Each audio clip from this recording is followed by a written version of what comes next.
Bonjour tout le monde, voici une petite vidéo pour vous expliquer comment faire la cape d'enfant, donc prête pour la voiture. C'est une cape donc, qui remplace les anoraks, comme tout le monde le sait, c'est assez déconseillé. Un anorak, une veste, etc. Pour les enfants au moins jusque 3 ans. Donc notre atelier Les Tuinis en fait déjà depuis 1 an ou 2, mais uniquement en vente complètement finie. Mais on me l'a réclamé beaucoup en patron. Comme c'est mes propres patrons, j'ai décidé de ne pas les commercialiser en tant que tels. Par contre, ici, je les fais en kit. Vous aurez 4 modèles pour le moment, donc 4 modèles de tissu, 4 propositions, à voir si on va agrandir la gamme, etc. des kits. En attendant, je vais vous expliquer ici comment coudre la cape super facilement. Donc, quand vous recevrez le kit, si vous achetez le kit, donc il va être mis en vente. Je vais publier cette vidéo aussi, comme ça vous pourrez la regarder pour voir si c'est de votre niveau de couture. Et après, commander le kit. D'habitude, je fais l'inverse. Je mets d'abord les kits en ligne et puis je fais la vidéo. Cette fois-ci, ce sera un tout petit peu l'inverse, un tout petit peu en décalage parce que comme c'est de niveau intermédiaire, comme ça vous vous rendez compte si vous êtes vraiment capable de faire cette cape-ci. Ce n'est pas très difficile, mais il faut être un petit peu plus que débutante pour la réaliser puisqu'il y a un biais et qu'elle est complètement réversible. Donc, en achetant le kit qu'on va bientôt mettre, vous aurez les 2 côtés d'une capuche dans le French Terry extérieur. Vous aurez 2 capuches, soit en teddy, soit en minky, suivant la proposition que vous allez prendre. Et j'ai dit 4 compositions et je me suis trompée, c'est 6 compositions que vous aurez dans les capes. Alors, vous avez donc un devant qui est plié en 2 sur le tissu, un devant dans la doublure. Je dis doublure, mais en fait c'est complètement réversible, mais on aime bien d'avoir en général le côté tout doux sur soi. Vous avez un dos de la cape, donc toujours dans le pli du tissu, et vous avez un dos dans la doublure. Vous allez commencer par d'abord assembler les épaules. Pour ça, je vais juste un petit peu arrêter et remettre un autre angle de vue à la vidéo pour que vous me suiviez. Maintenant, vous n'avez plus besoin de me voir là, mais de voir mes petites mains qui agissent en tant que couturière. À tout de suite. Ce que j'ai oublié aussi de vous dire, c'est que vous aurez 3 mètres de biais jersey pour mettre tout autour de la cape dans le bas. Donc, on va assembler les épaules d'abord, aussi bien de la doublure que du French Terry. Chaque fois, les étapes qu'on fait, en général, c'est et la doublure et le French Terry. Il n'y a que vraiment la finalité qu'on ne fait pas la même chose puisqu'ils sont cousus ensemble. Donc, vous pouvez mettre à plat, voilà, votre devant ou votre dos. Donc, vous voyez, c'est un petit arc de cercle. Voilà, donc en doublure, vous prenez le dos et le devant, bien sûr. Vous les mettez endroit sur endroit et vous allez, moi j'utilise vraiment les petites pinces, c'est vraiment super pratique. Donc ces petites pinces-ci, et vous allez mettre des pinces tout le long de votre couture d'épaule, vos coutures d'épaule. Donc vous avez 4 coutures d'épaule à faire. Les 2 de la doublure et les 2 du French Terry. Ici, sur la vidéo, je vais uniquement en préparer une sur les 4 pour vous montrer, mais il est évident que les 4 se font exactement de la même manière. Donc, jusque-là, c'est tout à fait débutante. Voilà, vous voyez, vous avez donc votre couture d'épaule ici qui est pincée. Vous allez faire pareil de l'autre côté de la couture d'épaule et exactement la même chose sur le French Terry. Moi, je vais réaliser à la surjeteuse et à la machine à coudre. Si vous n'avez qu'une machine à coudre, vous pouvez tout faire à la machine à coudre. Il faudra juste mettre le point zigzag enfin point droit, pardon, mais élastique pour la première piqûre. Et puis éventuellement faire un point zigzag pour tenir tout en même temps. À tout de suite. Voilà, je vous montre quand même. Donc j'ai mis des pinces du côté des épaules du French Terry, endroit sur endroit. Voici donc l'encolure et donc la couture d'épaule. Un peu trop petit pour moi, c'est normal. Et donc j'ai fait pareil ici au tissu Teddy, qui sera la doublure ou l'inverse, elle sera complètement réversible, cette cape-ci. Donc voilà, je vais piquer les 4 coutures d'épaule maintenant. Me revoici donc. Donc vos coutures d'épaule sont cousues et surjetées. Voilà, je vous montre. Ici, c'est donc à la surjeteuse, mais vous pouvez donc le faire au point droit élastique ainsi qu'au surfilage. On va mettre ces 2 pièces-ci du corps de la cape de côté pour l'instant et on va faire les coutures de la capuche. Alors, donc vous avez 2 morceaux comme ceci de la capuche, l'arrondi du dessus de la tête. Voilà, vous allez les mettre endroit sur endroit, donc les 2 doublures et les 2 French Terry endroit sur endroit. Et vous allez de nouveau mettre vos petites pinces sur toute la couture arrondie. Donc c'est la couture en fait qui va se trouver comme ceci au milieu de votre tête, enfin de la tête du bébé ou de l'enfant jusqu'à 3 ans. Voilà.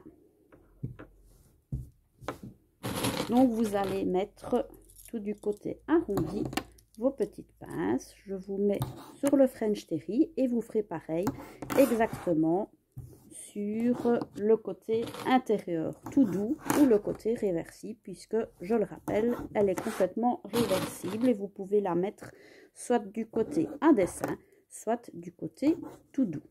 Voilà, donc c'est cette couture-ci, l'arrondi, que vous allez surpiquer ou surjeter tout ici. Et donc à la doublure pareil, je vais faire ça et on se retrouve. Me revoilà donc avec mes 2 capuches cousues sur le bord arrondi. Alors, vous allez, une des 2 au choix, peu importe, la retourner sur l'endroit. Donc moi, voilà, le hasard fait que j'ai pris le petit moumoute sur l'endroit. Donc vous obtenez ceci. Donc étant le dessus de la tête et l'arrondi. Vous allez mettre l'autre que vous laissez sur l'envers dans la même position. Et vous allez rentrer, donc celui que vous avez retourné sur l'endroit, du côté de celui que vous avez laissé sur l'envers, dans la même position forcément. Et vous allez donc vous retrouver avec ici la couture qui va venir comme ceci. Donc c'est une couture droite, vous allez le repérer tout de suite sur le tissu, c'est quelque chose qui est tout à fait droit.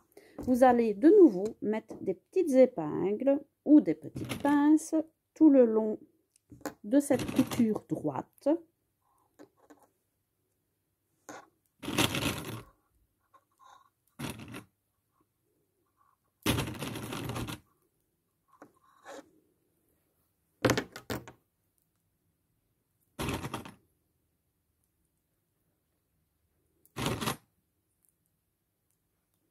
Donc vous avez la fameuse couture arrondie qui tombe au milieu. Donc vous voyez, voilà la capuche, elles sont enfichées et vous allez donc coudre cette partie droite-ci qui se met comme ceci sur votre tête.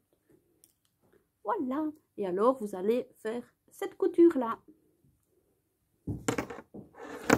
C'est pas Noël, mais on s'y croirait avec les déguisements que je suis en train de mettre. Je fais un petit peu Maman Noël. Et voilà, donc vous allez surjeter ou piquer au point élastique sur cette piqûre, sur cette couture droite, donc, et vous allez le retourner et puis refaire une surpiqûre. Mais je vous montre d'abord, une fois que c'est cousu simplement, pour comment faire la surpiqûre. Me revoici, donc la couture est faite. À ce moment-là, par le bas, la seule couture qui reste ouverte évidemment, vous retournez toute la capuche.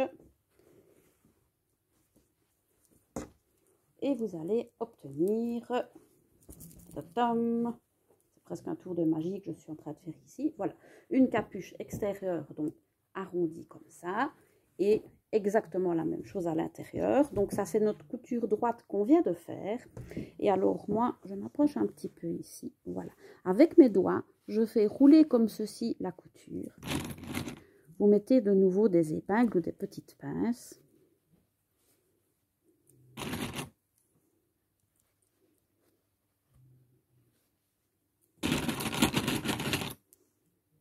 Voilà, comme ceci, tout le long. Et vous allez surpiquer à une largeur pied de biche, simplement sur cette fameuse couture droite. Tout autour pour maintenir, pour ne pas que les deux tissus roulent comme ça. C'est moins joli. Moi, j'aime bien quand c'est bien maintenu avec une belle surpiqûre. Je vous fais ça. Et puis, on va déjà mettre la capuche aux deux parties donc de la cape, devant et dos, intérieur, extérieur. À tout de suite. Me voici. Donc, la capuche est surpiquée. Je ne sais pas si on voit bien, mais voyez, voilà, il y a une petite surpiqûre ici tout le long, donc qui maintient. En même temps, j'en ai profité pour faire à la surjeteuse. Vous pouvez le faire à la machine à coudre normale avec un point zigzag. J'ai maintenu donc ensemble la doublure et le French terry sur le bas de la capuche, donc qui va être mis tout autour de l'encolure de la cape ici. Donc celle-ci, elle est, je vais dire, finie. Vous avez donc le corps de la cape en French terry, là elle est toujours sur l'envers, et le corps de la cape de la doublure, qui est toujours sur l'envers également. Vous prenez à ce moment-là le tissu le plus épais. Moi je prends le plus épais, vous allez comprendre tout de suite pourquoi. Donc ceci, je prends toujours, donc ici c'est le teddy, donc il est plus épais. Vous le laissez sur l'envers. Vous marquez simplement, moi je reprends une petite pince. Ici le devant, on voit bien, il est bien marqué, vous allez le repérer facilement. Le dos un peu moins, comme il est moins creusé, donc vous prenez le milieu dos, vous mettez une petite pince, vous prenez l'encolure, le milieu devant, vous mettez une petite pince. Vous allez donc introduire, donc ça c'est le teddy. Vous allez mettre la capuche sur le côté teddy. Le milieu dos, c'est cette couture arrondie. Vous allez la placer sur la petite pince qu'on a mis au milieu dos, endroit sur endroit. Donc la capuche va aller à l'intérieur ici de la doublure de la cape. Hop, vous faites correspondre ceci. Vous mettez la capuche à l'intérieur, hop, hop. Le devant de la capuche, donc le bord qu'on a surpiqué droit, de nouveau l'endroit du teddy sur l'endroit du teddy ici, au milieu, devant, donc notre petite pince, vous mettez le bord comme ceci, au milieu. Vous allez venir mettre l'autre côté de la capuche, donc bord à bord, la capuche va se retrouver donc bord à bord ici, sur le milieu devant. Vous allez mettre une petite pince. Vous allez ensuite mettre des pinces tout autour de votre encolure de la cape et on se retrouve pour mettre le French terry. Donc vous placez simplement des pinces et des épingles ici tout autour. Voilà, donc vous avez mis les pinces tout autour de l'encolure en assemblant la capuche sur, on va l'appeler ça, donc la doublure. Ensuite, vous allez retourner votre cape côté French terry sur l'endroit et vous allez faire pareil. Vous allez marquer le milieu dos, le milieu devant. Une fois que vous avez ça, allez, donc c'est chaque fois noté, vous allez prendre votre cape et la mettre en commençant par le bas, donc le côté arrondi, dans la capuche, à l'intérieur du trou de l'encolure. Vous allez de nouveau replacer votre milieu devant sur le milieu devant là, donc vos deux bords côte à côte de la capuche. Vous allez replacer le milieu ici sur le milieu que vous avez déjà pincé. Pareil sur le milieu dos, vous avez votre couture ici en repère, votre milieu dos avec le milieu dos. Et puis, de nouveau, vous allez remettre votre French Terry en le pinçant tout autour de l'encolure. Vous avez en plus, avec ceci, évidemment, faire correspondre la couture d'épaule de votre doublure avec la couture d'épaule du French Terry. Comme ça, vous êtes sûr que vous êtes dans le bon sens parce que l'encolure devant et l'encolure n'ont pas les mêmes mesures. Donc, si vous vous êtes trompé, vous le verrez tout de suite que les coutures d'épaule ne correspondent pas. Quand vous aurez pincé tout ça, vous allez coudre à la machine à peu près un bon centimètre de largeur tout autour de l'encolure ici. Même si vous avez une surjeteuse, je vous conseille de le piquer d'abord au point élastique à la machine à coudre au point droit et puis par la suite, pour faire une belle finition, vous resurjetez le tout ensemble. C'est beaucoup plus joli et ça reste une couture élastique mais bien propre, bien nette, même si elle va être coincée à l'intérieur et qu'on ne la verra pas. Mais c'est quand même important de bien maintenir cette couture-là, vu le nombre de fois qu'on va passer par l'épaule. Donc, vous épinglez toutes ces épaisseurs-là ensemble et vous la maintenez par un point droit élastique à un bon centimètre de largeur. Voilà, donc j'ai cousu, vous voyez, au point droit tout autour. Ici, on ne voit pas fort bien, évidemment, mais voilà. Donc, j'ai cousu au point droit tout autour. Bon, vous voyez, c'est maintenu, ok, mais c'est pas très propre. C'est pour ça que moi, je vais resurjeter tout autour. Si vous n'avez pas de surjeteuse, vous pouvez soit passer avec un ciseau cranteur en réduisant un petit peu la couture, comme ça, c'est quand même beaucoup plus propre, ou simplement faire un beau gros zigzag tout autour de l'encolure, ce qui laissera l'élasticité à votre couture en colure. A tout de suite, on se retrouve pour la dernière étape qui est la pose du biais. Et voilà, donc l'encolure est propre et surjetée, c'est quand même beaucoup mieux, même de loin, vous voyez, on voit une encolure bien propre. Vous allez retourner la cape, donc forcément, vous avez de quoi la retourner, hein, c'est sans problème. Alors vous allez me dire, oh là là, je n'ai que le teddy et tout est dans ma capuche. Pas de panique, donc tout est dans la capuche, mais ça passe sans problème. Donc vous, hop, vous allez le chercher par l'intérieur et vous allez avoir la cape French Terry qui apparaît sans souci. Et la voilà, déjà, vous voyez, on voit tout de suite à quoi ça ressemble, la capuche et notre fameux rond. Vous allez, donc comme vous vous retrouvez avec une cape quasi finie, hein, il n'y a plus que l'ourlet du bas à faire, que nous allons mettre donc un beau petit biais sur le bas, ici.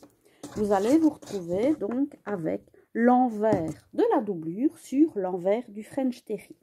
Vous allez prendre vos fameuses coutures d'épaule et vous allez pincer tout autour ici de la cape pour maintenir. Moi, je vais faire un petit surjet, donc à la surjeteuse tout autour. Vous pouvez faire un point zigzag ou un point droit pour maintenir les deux ensemble sans problème.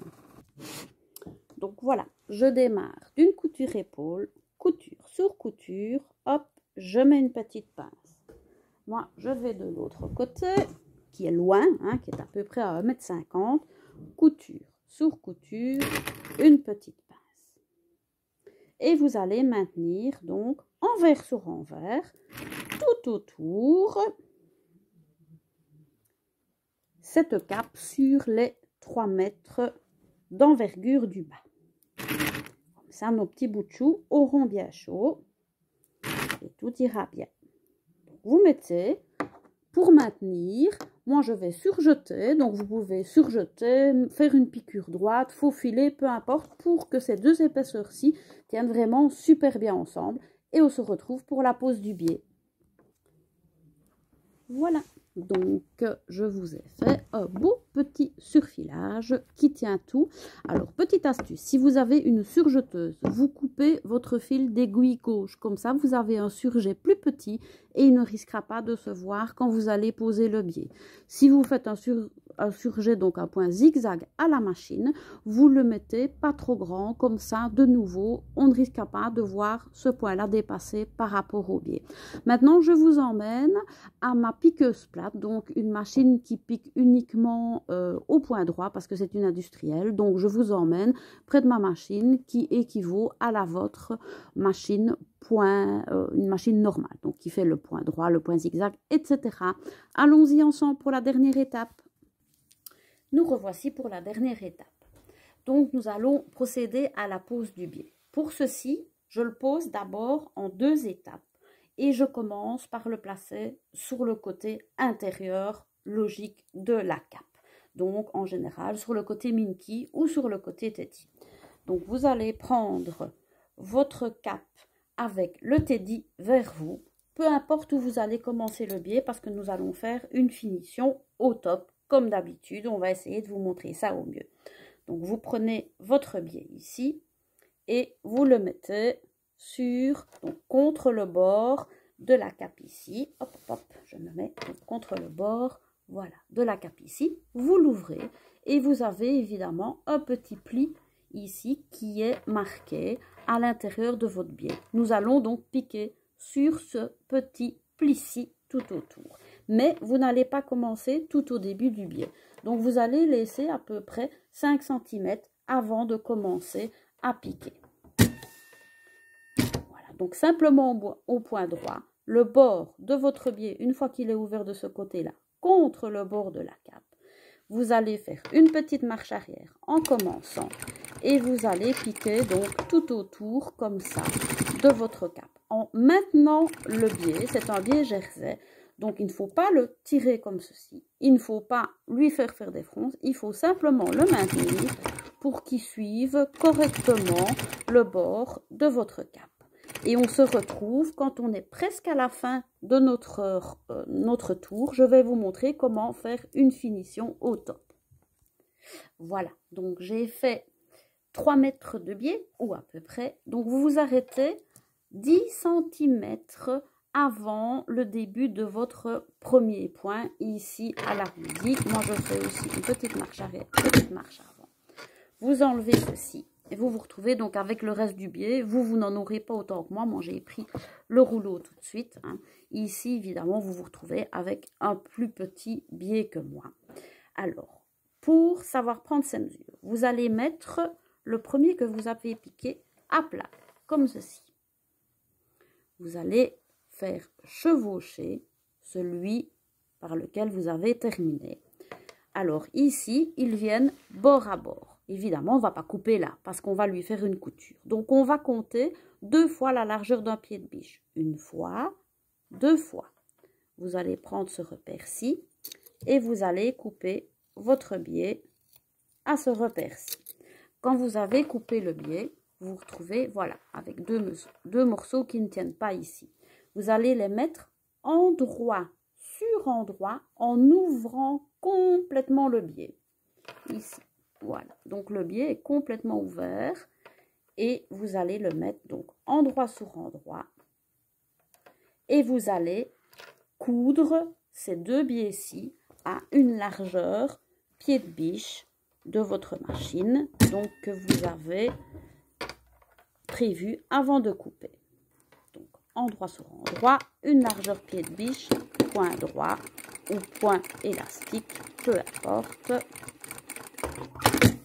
Voilà, votre biais, donc, ne fait plus qu'un.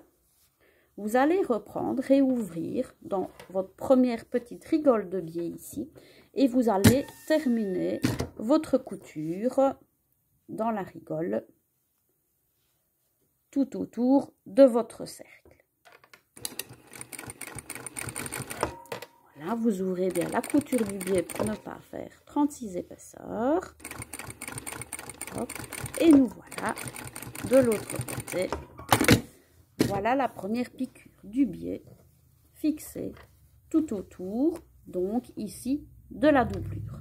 Maintenant, hop, on va retourner la cape et on va prendre notre biais et le faire revenir sur le devant, comme ceci. Et pour bien le maintenir, donc vous pouvez de nouveau mettre des petites pinces, des petites épingles, c'est sans problème, tant qu'il revient donc à cheval. Et nous allons terminer par une surpiqûre tout autour à cheval de ce biais-là. Je vous montre tout de suite, donc je commence et je vous montre tout de suite l'effet que ça doit faire. Voici donc ce que ça doit faire. Donc vous obtenez une piqûre cheveux, évidemment quand c'est ton sur ton, ça ne se voit pas bien. Donc une piqûre cheveux, ça s'appelle comme ça parce que c'est une piqûre qui est le plus près du bord possible. Donc ça s'appelle une piqûre cheveux pour que ce soit bien joli et que le biais soit bien fini aussi bien d'un côté que de l'autre et que notre cape soit complètement réversible. Ici, j'ai pris déjà une qui est finie et qui fait partie des kits aussi, donc avec du Minky tout doux à l'intérieur. Donc, vous aurez 6 propositions de cap. Je vais vous les expliquer dans une autre vidéo, mais comme ça, vous voyez vraiment le biais. Pour celles qui seraient intermédiaires, donc qui n'auraient eu aucune difficulté à faire cette cape-ci, mais qui n'aimeraient pas poser le biais ou qui n'arrivent pas à faire une belle piqûre cheveux, ce qui peut arriver. La première piqûre, évidemment, qui se fait dans la rigole du biais, là, vous êtes obligé de la faire au point droit, élastique, hein, si vous le faites à la machine normale. Maintenant, au point droit élastique, tant qu'il tient et qu'il ne gondole pas, etc. Maintenant, la deuxième piqûre, donc quand vous rabattez votre biais sur ce côté-ci, si vous ne vous sentez pas prête à faire, je vais monter un petit peu ça, qu'on se revoit un petit peu avant que la vidéo soit finie. Donc, qui ne se sent pas prête à faire une piqûre cheveux et qu'elle soit aussi jolie d'un côté que de l'autre, vous pouvez faire sans problème un petit point de zigzag broderie ou une broderie que votre machine fait sans problème. Mais déjà, un point zigzag, ça va prendre à cheval votre biais et ça va coincer le biais de l'autre côté si vous n'êtes pas sûr de bien piquer en petite piqûre. Alors, je vous montre quand même ce que la cape donne. Hop, hop, hop. C'est celle donc en Minky, mais c'est exactement le même patron. Donc, elle est bien large comme ceci. Vous avez la capuche et elle est complètement réversible, bien sûr. Ici, donc, c'est en couleur caramel avec le Minky blanc. Et je vais vous la retourner complètement pour que vous voyez qu'en effet, elle peut être complètement réversible. Et voilà, vous avez un petit bonhomme ou une petite bonhomme qui sera toute blanche de ce côté-ci avec ce kit-ci. Donc, ce n'est qu'un des 6 proposés. Je vais vous faire une vidéo complètement à part pour vous proposer tous les kits de cap qui seront disponibles. Alors, normalement, petit indice supplémentaire ici, au bout de la vidéo, pour toutes celles qui l'ont regardé, les kits de cap donc conviennent aux enfants de 6 mois à 3 ans. Moi, j'ai des clientes qui ont des enfants de 4-5 ans qui passent en cours sans problème. La cape est juste un tout petit peu plus courte, donc jusque 3 ans, ça va franchement jusqu'au genou, voire un peu en dessous du genou. Et quand ils sont plus grands, vers 4-5 ans, ça passe par la tête sans problème. Et alors là, c'est une cape poncho qui va jusqu'au-dessus du genou. Et elles seront proposées entre 34,95 € et 36,95 € suivant la doublure ou le réversible que vous allez choisir. Voilà, j'espère que vous avez tout compris. Si vous avez encore des questions, vous n'hésitez pas à me les poser en commentaire sur ma chaîne YouTube. À bientôt!